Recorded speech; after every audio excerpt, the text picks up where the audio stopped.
Hello mathematicians. We're now going to have a look at essentially putting what we learnt about the unit circle into play. So we're going to look at how the quadrant is related to the sine and the use of the related angle. So if we want to evaluate the trig function of any angle, any sized angle, we've got a process, which is first of all to sketch the quadrant diagram, locate the quadrant in which the angle is present, and that will give us the sign of the answer, so positive or negative, and then to find the related acute angle, so the angle to the horizontal, determine the value of the trig function for this related angle. So the related angle is the angle to the horizontal. And our quadrants, remember, ASTC, these are the ratios that are positive in each quadrant. So I won't go through all of these examples, but we'll do enough hopefully to get the gist of it. So for our first example, write each trig ratio as the ratio of an acute angle, so that means the related angle with the correct sign. So tan of 130, the angle that makes to the horizontal, I'm not going to have enough space to do a diagram for all of these. We've got 130, so 50 degrees is the angle that we're after, and in the second quadrant tan is negative, so tan of 130 is minus tan of 50.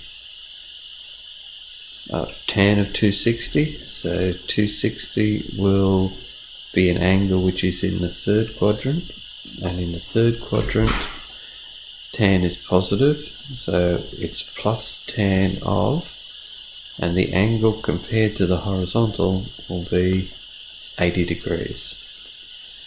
For cos of 185, so this will place the angle just into the third quadrant by 5 degrees, and in that third quadrant cos is negative, so we're looking at minus cos of 5 degrees.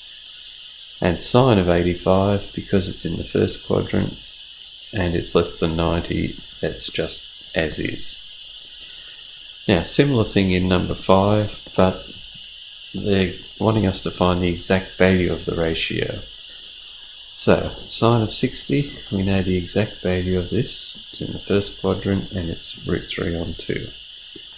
Sine of 300, well, we're talking about an angle which is 60 degrees short of the horizontal and in a quadrant where sine is negative.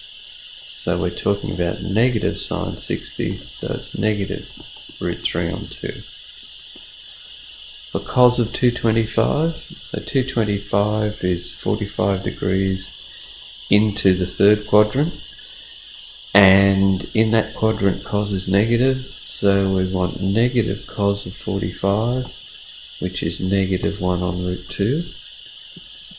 And the last one that we'll have a look at is tan of 150, so that's an angle of 30 degrees short of the horizontal, so it's in the second quadrant.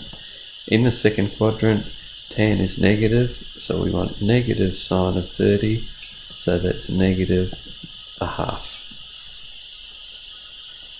For number 6, the exact value of cos 120. So 120 is 60 degrees short of the horizontal.